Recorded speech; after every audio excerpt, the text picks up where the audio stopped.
ప్రభు నామమున మీ అందరికి వందనాలు.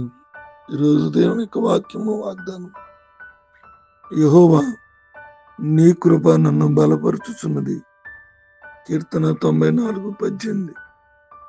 ప్రియ దేవుని బిడ్డలారా, నా కాలు జారిపోచున్నదని నేను చెప్పినప్పుడు యెహోవా నీ కృప నన్ను నిలబెట్టింది.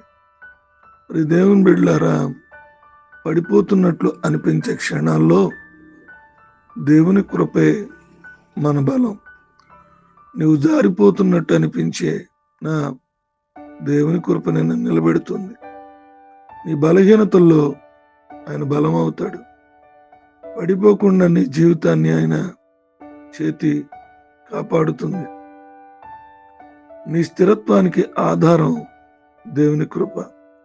ఈరోజు నీకున్న వాగ్దానం నువ్వు నిలబడలేనని అనిపించినప్పుడు నా కృప నిన్ను నిలబెడుతుందని ప్రభువు చెబుతున్నాడు. ఒకవేళ నువ్వు జారిపోతున్నట్లు అనిపించిన, బలహీనత అయిపోయినా నీ జీవితాన్ని ఆయన చేతిలో పెట్టినప్పుడు నువ్వు స్థిరత్వంగా ఆధారం అవుతావు. దేవుడు నిన్ను నిలబెడతాడు. జారిపోకుండా, పడిపోకుండా, బలహీనపరచబడకుండా ఆయన నిన్ను జ్ఞాపకం చేసుకుంటాడు. అటు కృప దేవుడు మనందరికీ అనుగ్రహించునుగాక. ఆమేన్.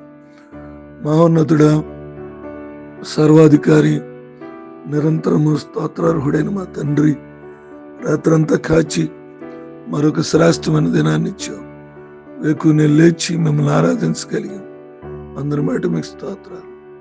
వాక్యపు వెలుగులో మమ్మల్ని దర్శించారు. అందరి బట్టి మీకు స్తోత్రాలు. నేను ఏ కుటుంబము, ఏ బిడ్డలు జారిపోకుండా మీ కృప చేత వారిని బలపరచండి. ఈ లోకంలో మమ్మల్ని బలపరిచేవారు ఎవరు లేరు. మీరే బలపరుస్తారని ప్రార్థన చేస్తాం. ఏదైనపు వివాహ దినాలు, పుట్టినరోజులు, అనారోగ్యాలు, ఆర్థిక సమస్యలు, శరీర బలహీనతల్ని జ్ఞాపకం చేసుకోమని ప్రభు పేరట ప్రార్థన చేస్తాం. ఈ దినమంతా కాచి కాపాడమని ప్రార్థన చేస్తాం. అనేక కుటుంబాలను నడిపించమని, ఎగ్జామ్స్ రాస్తున్న పిల్లల్ని జ్ఞాపకం చేసుకోమని, బలహీనులుగా ఉన్న వారిని బలపరచమని, ఈ పరిశుద్ధాత్మ చేత మమ్మల్ని అందరినీ నింపమని, ఈ దిన దీవెనలతో మీ కృప కటాక్షము దయచేయమని, మీ సన్నిధి మాకు అనుగ్రహించమని ఈ ప్రార్థన యేసు నామమున అడుగుచున్నాను తండ్రి. ఆమేన్.